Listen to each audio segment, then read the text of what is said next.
sometimes we do get too busy. So follow up.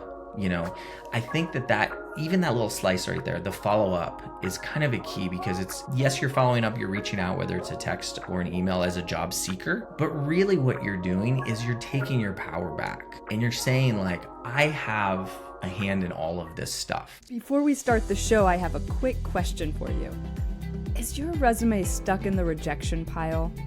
At Resume Assassin, I create powerful resumes that showcase your skills, experience, and achievements, getting you noticed by recruiters. I'll also optimize your LinkedIn profile, transforming it into a magnet for opportunity. Visit resumeassassin.com today and take charge of your job search. Visit resumeassassin.com.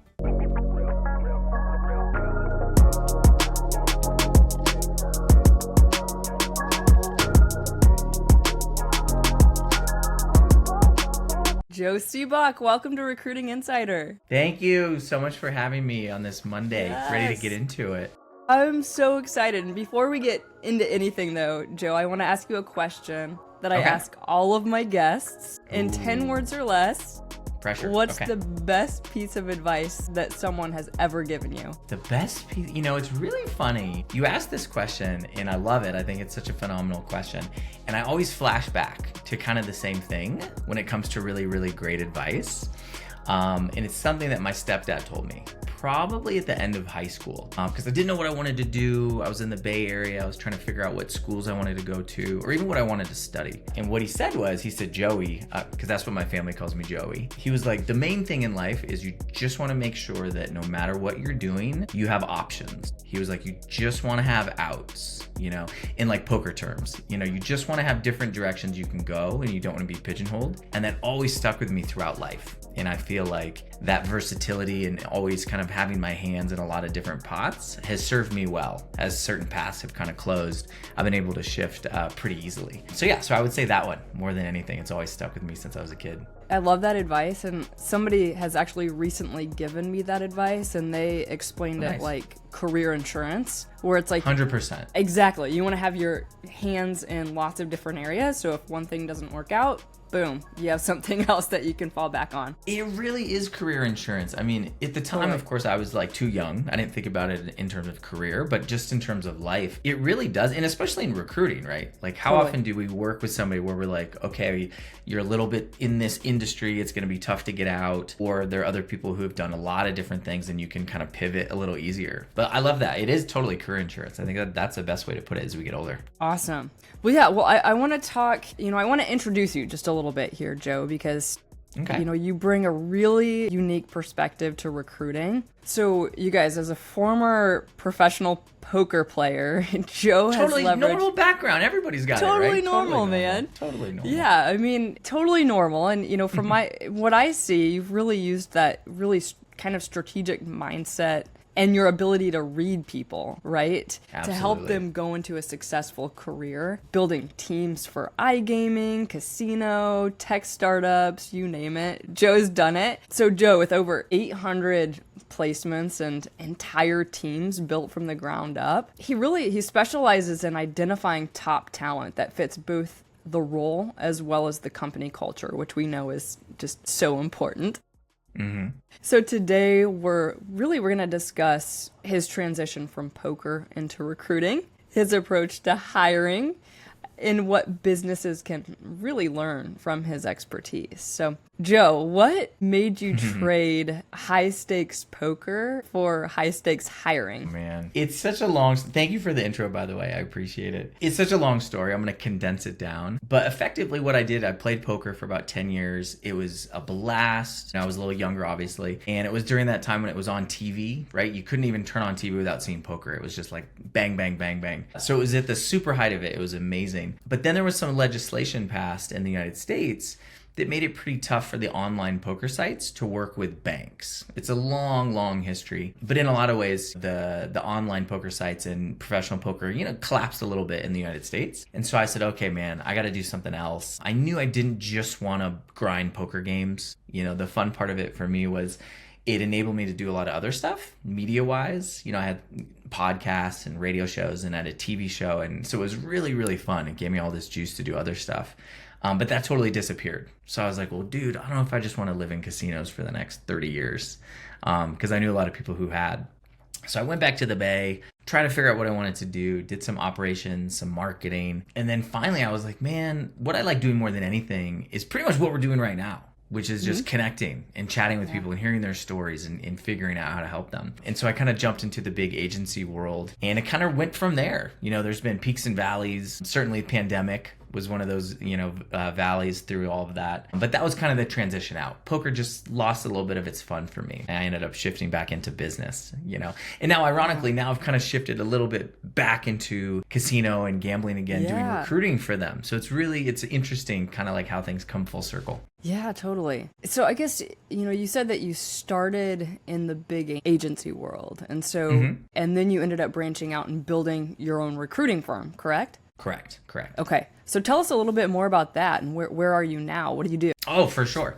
So yeah, I'd never done recruiting. This was back in probably 2015, 2016. And I had a great friend who worked in the creative agencies in San Francisco who was like, man, your personality's perfect for this. Let me just pull you in. Let's see how it goes. And so interviewed with them. It really just took off from the door. It was gangbusters. It just went really, really well. I'm sure, as you know, there's just certain people who have the personality to do what we do, to connect with people, whether it's clients, candidates, kind of, making everyone comfortable across the board. So did that for a number of years until we got to pandemic, right? Boom, everything fell apart. All recruiters got decimated. Yeah. None of us had any jobs. We didn't know what we were going to do. So kind of hung out for a while, during that point. I was in Venice Beach at that point living, so hanging out there a lot. I moved up to Tahoe for a little bit of time just to kind of pass the time with some friends. And then, kick things around. Wasn't sure what I wanted to do. I ended up running a people department for an e-com company, buddy down in San Diego. And then I was just like, man, I'm tired of working for people. I don't want to do this anymore. I wasn't sure what to do. I kind of kicked things around,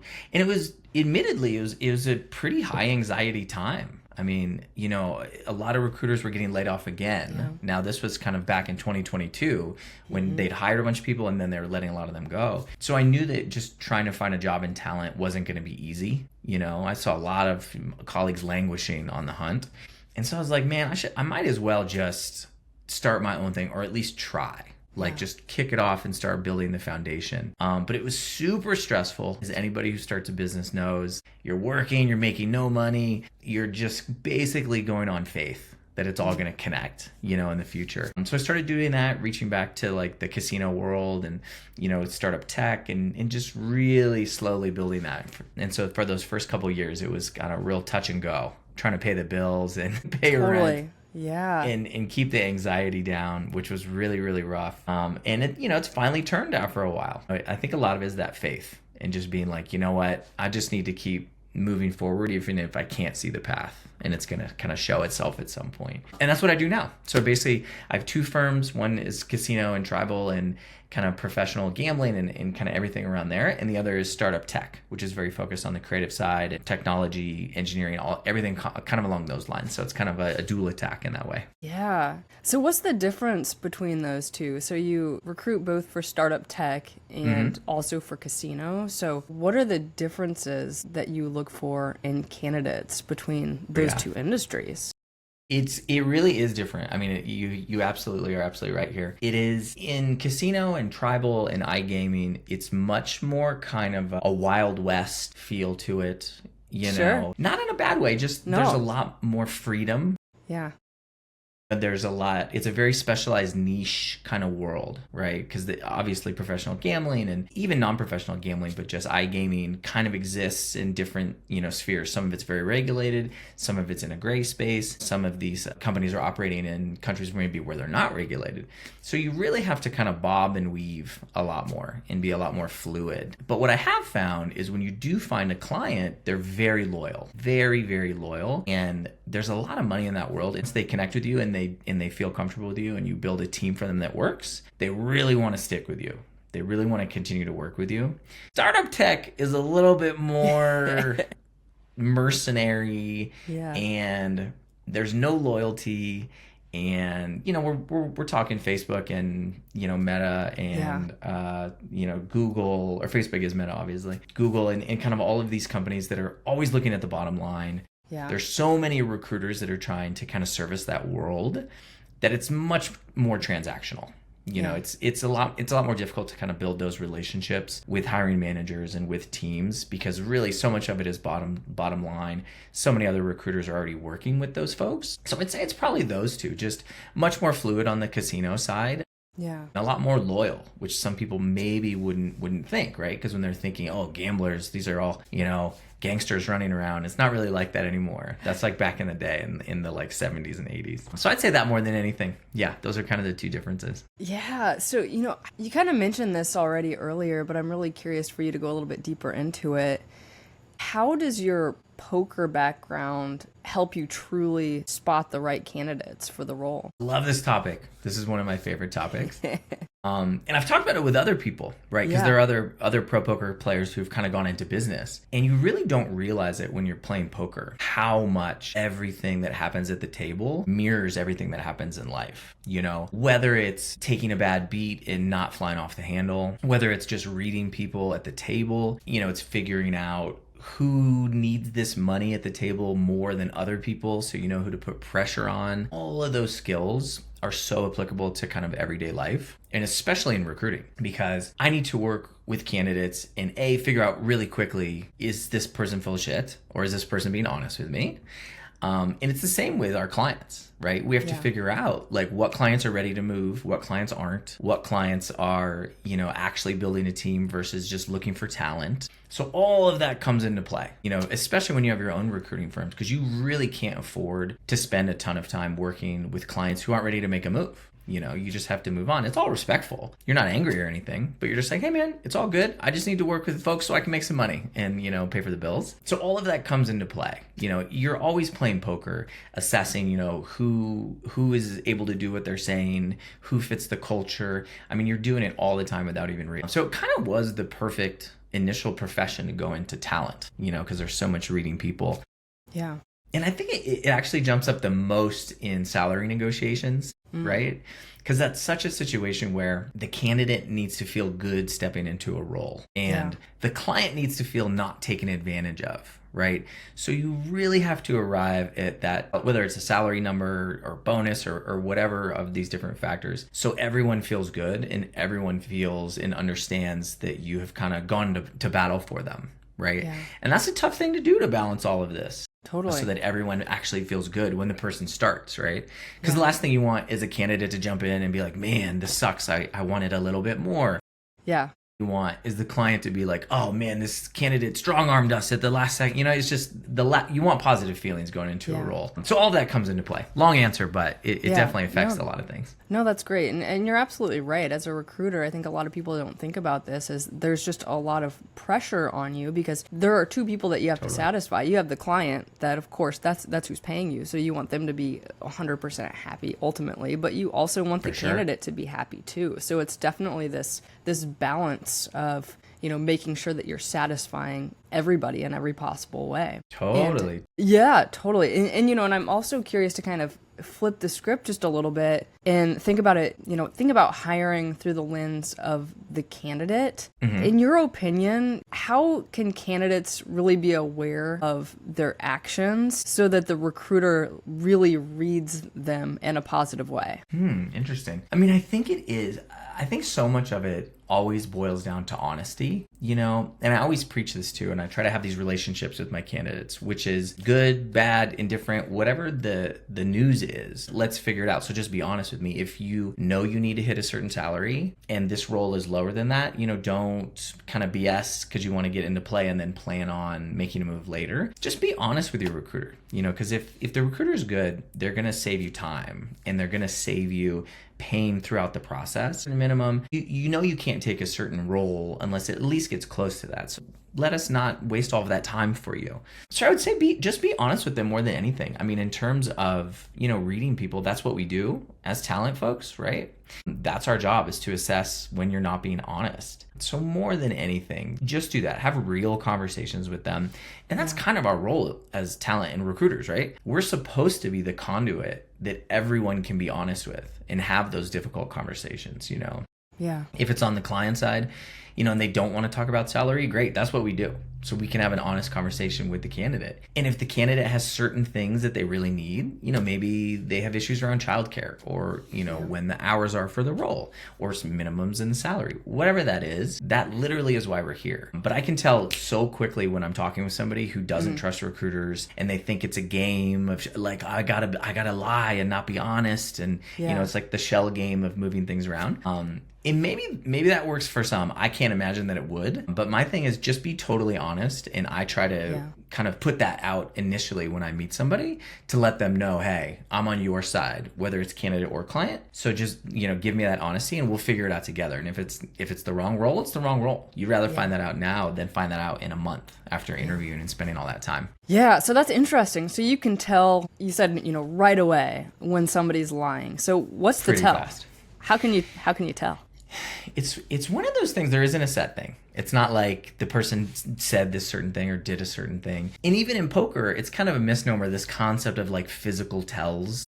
Right, like their right eye's twitching or something like that. Exactly. Or like the dude eats an Oreo, that's from Rounders, like that's a famous thing. That's almost never true. But what we can tell is we can tell when someone's uncomfortable and we can tell when someone's comfortable. And when someone is lying, if you're pretty adept at reading people who are not being honest, you could just feel it. It's hard for me to put my finger on it. Sometimes it's a pause. Sometimes on a video call, it's a look away. Sometimes it's a stammer. I mean, it's kind of different for each person, but I think it's just kind of a sixth sense when you spend your time with people all the time. You just can tell when someone's comfortable and when they're not. And when somebody's not comfortable, you just know something is not right here. And that's kind of the poker sense. So it's a tell in that sense. It's more something that you feel more so than something you see or a specific thing that they do. And nobody wants to work with dishonest people, right? Totally. Nobody wants that on absolutely. Any side. Yeah. Totally. And there are even dishonest recruiters, right? Like we know recruiters that are shady and aren't straight up. And those people suck as well. So it's kind of across the board. Everybody sucks. I mean, that's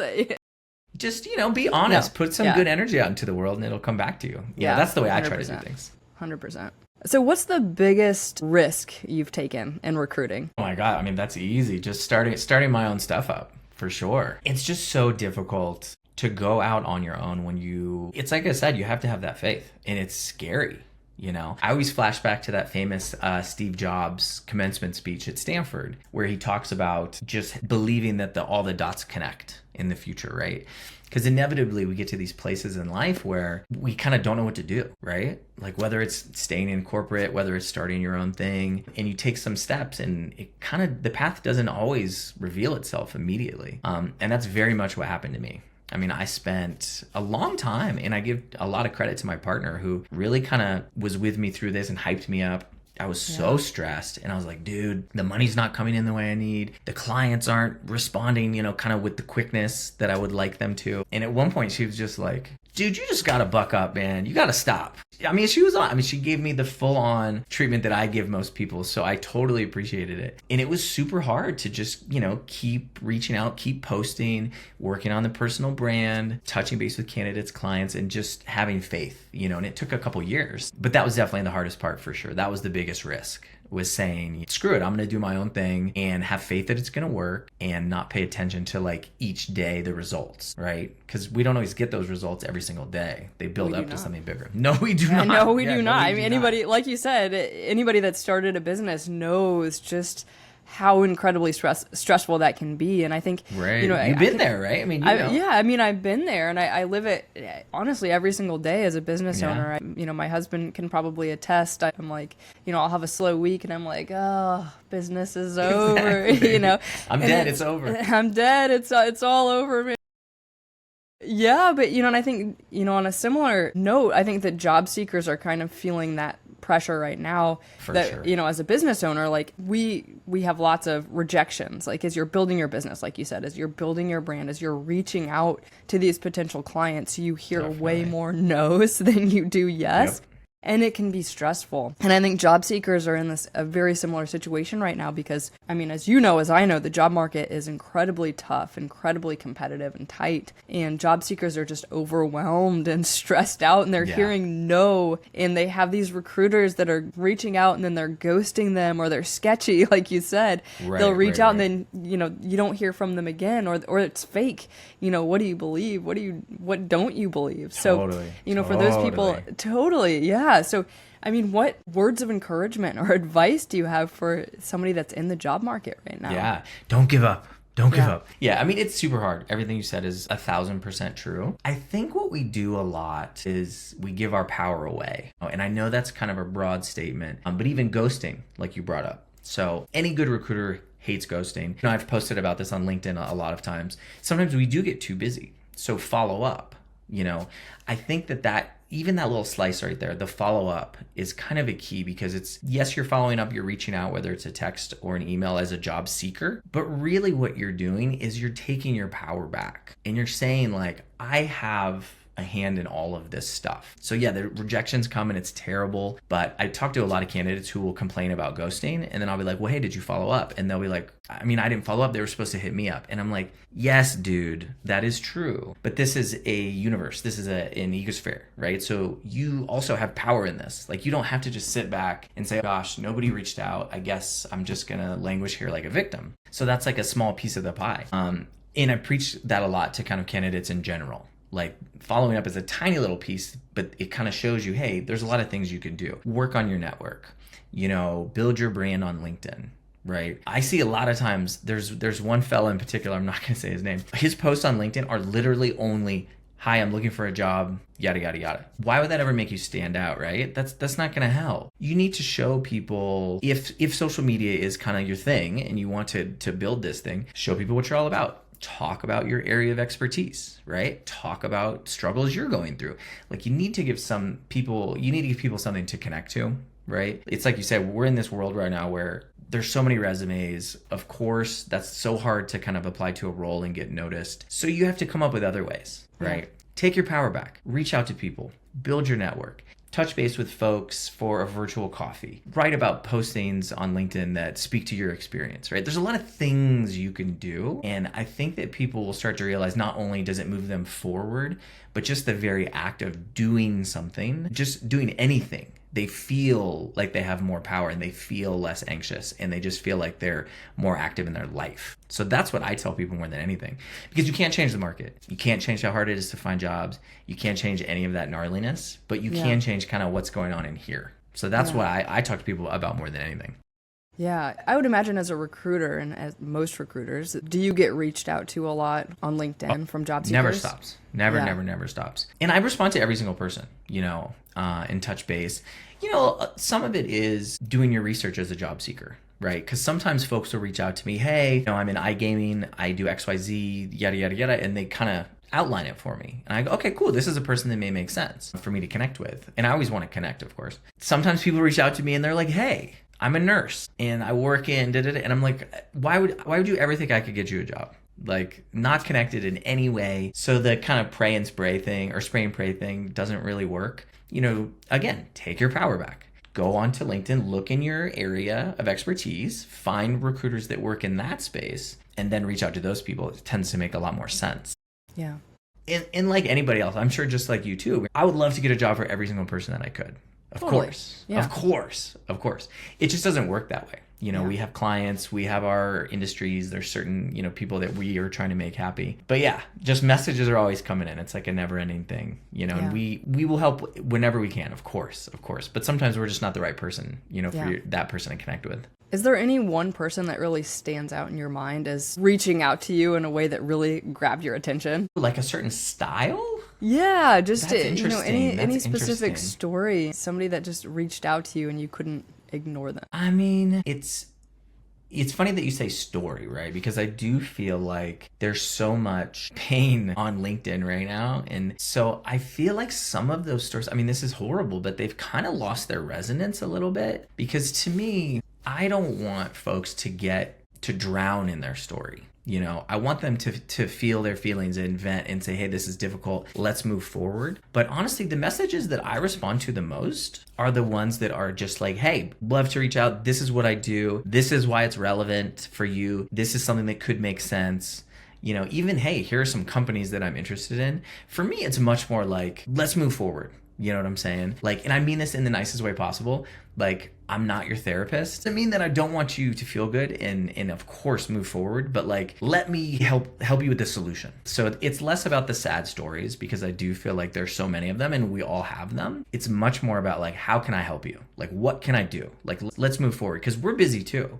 We're also trying to, make money and pay for things, and it's kind of tough all around. So for me, it's definitely kind of reach out, throw a little positivity. Hey, I'm excited. Let's go. Here's how I think that I could be a good candidate for you, and let's move forward. Rather than, because I've gotten some messages too that are like, hey, I can't find a job, yada, kind of goes through all of the terrible things. And I'm like, none of this is going to help me to help you. I can't help you for that. Give me the tools that I can help you with. You know what I'm saying? For me. Totally. And you're not alone. And I've had a lot of conversations with recruiters, and they say a very similar thing. And for those of you that are listening to this today, I think that it's really important to understand that many times, like Joe said, recruiters are pretty niche. Whether they're working for an agency or they're working for an organization, they're recruiting for a specific population. So if you reach out to Joe and say, hey, I'm a nurse, he's not going to be able to help you. So, I think this is something for you to consider as you're on LinkedIn and as you're doing your outreach and creating your posts, and especially as you're outreaching to recruiters who are already overwhelmed with people reaching out to them. Number one is make sure that you're reaching out to them, to a relevant recruiter, somebody who could actually help you. And then number two, be really, really specific in, hey, Joe, I'm looking in the iRecruiting space. This is my background. This is why it's incredibly relevant to what you're recruiting for. I would love to learn about more opportunities. Yeah. Yeah. Exactly. Give them the tools to work with, for sure. Yeah. And I think it is so easy a lot of these stories are really hard to hear. So it's not a lack of empathy. I mean, I completely get it. But kind of the analogy I always like to pull, some people reach out to me and say, oh, I'm going to negotiate for a raise. What should I say? And I always tell them the same thing. Get your tools together. Why do you deserve a raise? And the answer is not, inflation is really gnarly, I think I should make more money. There's no value in that. But you can say XYZ, I've accomplished this, I worked on this. You want to do your research. It's very much the same when you hit up a recruiter. Things are really hard, I need a job. That is not going to help your recruiter. We know that. We already know that. But what is going to help us is, this is what I do, this is how I'm valuable, this is, my information. So give us the tools. The sad story isn't less sad, and we care, but it doesn't help us. So that's kind of thing, just moving forward. Yeah, and so you've recruited both in the startup world and for some of these big, massive companies. So what's the difference in hiring for startups versus the bigger companies? Startups are culture is always important, of course, across the board. For startups, it's life and death, because they can't afford to make a bad hire, and they really cannot afford to have, for example, a negative personality kind of in the mix when you only have 20 or 30 employees. They just can't afford it. It can drag the whole company down. And if the startup has a bad 6 months, they may be gone. Right? The bigger companies, it's exactly what you'd think. It's more like a factory. They're just bang, bang, bang. Who are these people? Let's go. And it's obviously much more difficult to kind of help a candidate through and push them through in those situations, because decisions are made at Google and that's it. And then they move on. Meta, boom, and then they move on. Startups, and even to a smaller degree, iGaming companies, my relationship with those companies is just much more personal. If a candidate has a bad interview, or if maybe they didn't understand what was being discussed, I can much more easily go back in later and say, totally hear what you're saying. Tom didn't understand. He didn't know that this was a thing. Trust me, you want to talk to this guy. This is a person you want in your company. And 9 times out of 10, they'll give him another chance and say, okay, let's do it. If you say that, then good to go. But Meta ain't doing that. Google very rarely is going to do that. Zuckerberg is nah, I don't think so. Click. We're not doing this. So it's a little bit of a different animal. The culture really, really, really matters, in those smaller companies a lot more. Yeah, so culture versus skills. If you had to pick one, which is more important? For me, it is always hands down. And with culture, I also say personality, drive, attitude. If it was me in my companies, I would always, always, always go for somebody who's hungry and has a positive attitude and wants to get in there, get their hands dirty and rock. 100% over skills, because you can always teach skills. Now, this comes with a caveat. I was just having this conversation with a client actually in iGaming in Europe. Exact same conversation. Skills versus personality. You can't overcome certain skills, right? There's certain things that for certain roles, you have to have that, right? And their personality can't overcome it. I think that's more rare, right? But occasionally there is something that has to be in the toolbox for a candidate. Otherwise, you just can't move forward. But I would say probably 80%, 80 to 85%, I always push the person with the attitude who can get in there and crush it and is not going to give in and wants to learn and wants to kick ass. Just because that's kind of how my career has been. Yeah, I've never really been prepared for a role that I was about to take. And I was honest about it. Whenever I interview, I'd be like, honestly, I've never done this, but I've also never found anything I couldn't do and learn. Yeah.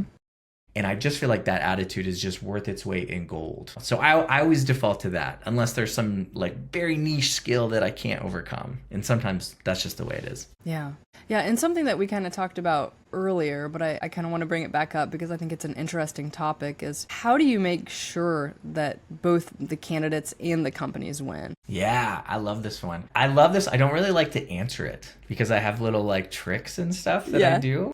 I mean, of course you're honest. Everything starts with honesty. That's the bedrock. That's the foundation. And sometimes the honesty enables you to say, okay, this isn't going to work quickly, which is okay, right? Like sometimes these situations don't work and the person's not going to fit and the money doesn't match. And sometimes you got to pull the ripcord quicker instead of wasting 3 weeks trying to fit, a square peg into a round hole. Sometimes it is close and it just takes some massaging on all sides. It's a little give here, a little give there. It's, sitting with a candidate.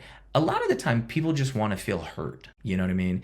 And in these markets that we're all in, everybody feels like a cog, everybody just feels like a piece of the machine. Nobody listens. Everyone's focused on the bottom line. So if you can sit with a candidate and a client, more surprisingly, and just listen to them, just have that conversation where they feel like you're engaging, you find that people become much more flexible when they don't feel like they're just a piece of the machine. So that's a big piece of it for me. Like sometimes a candidate, I just did a post about this on LinkedIn, who accepted a role and then after they had signed the offer letter, they kind of wanted to back out. They started freaking out. They're like, oh, I don't know. They had some childcare issues and the money was a little less than they wanted. It was a lot of different things. Mm-hmm. So all I did was just sat down with them and listened to them. And I said, you know what, man, this is not the end of the world. If it doesn't work for you, then we can get out of the offer letter. Let's just do this. Take a couple days, connect with your partner, really talk about like why you wanted to move and why it made sense for you in the first place. And then let's have a legit conversation in a couple days.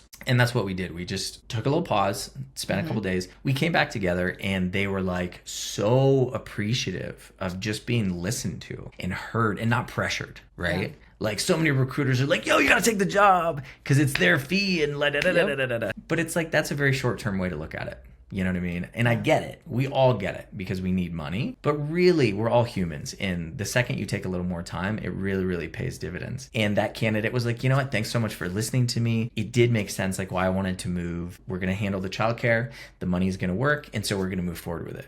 So ironically, in that situation, me not pressuring them in any way ended up going the way I wanted it to, right? Because of course I wanted the placement at the end of the day. But more than that, I want people to be comfortable and I want them to be happy. And the same happens on the client side. A lot of times they'll be like, oh my God, we have to have this thing. There's no other way around it, period. And when you really start to listen, you're like, okay, well, if you had another quality from a candidate, would that make you more flexible with this? Or could we play with the work hours? And once you have those conversations, then they start to open up. And then they go, oh, you know what? Maybe you're right. Maybe this is worth for this person playing with things. So to me, it's listening. It's just being a human being, which I know is like the cheesiest thing ever, but it's always what I try to lean on. Yeah, I totally agree. I mean, and working with my own clients, it's like many times people just want an ear. They want somebody to listen to them and to empathize with them and to give them some words of encouragement. Or just say, hey, this is really hard. Like, exactly. You don't have to do it. Exactly. It's all good. We'll figure it out. Usually when people hear that, then they find like another gear of courage, I find, where they're like, you know what, I can do it. I was telling myself I couldn't do it, but I actually think I can now that somebody's acknowledging. That's right. Yep, absolutely. So Joe, what's been the most rewarding part of growing your business?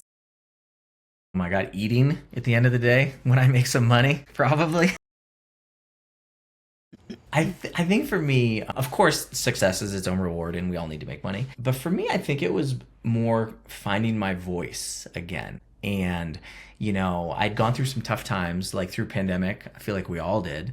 And I kind of, had fallen out, didn't know what I wanted to do. And, felt some of that imposter syndrome. Like, oh man, maybe I'm not great at this, or maybe I don't have anything to offer. Maybe I'm full of shit. And through kind of building the business and rediscovering my voice and, whether it's LinkedIn posts or just having real conversations with clients, just realizing, no, I am actually pretty good at this. And this is something that I have a skill for. And again, my partner, I have to give her all the credit in the world because she was just like, bro, let's go. Stop it. Stop. I love that.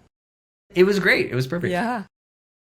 So for me, it was finding my voice and realizing again, like, okay, stop being so afraid of what's not going to happen and start giving at least as much energy to if things go awesome. And as soon as I started doing that, then I kind of, everything fell into place. Everything's not perfect. It never is. But, it's a lot better to go through life feeling like you know what you're doing and having faith in yourself than it is just kicking yourself every time something bad happens. Love that.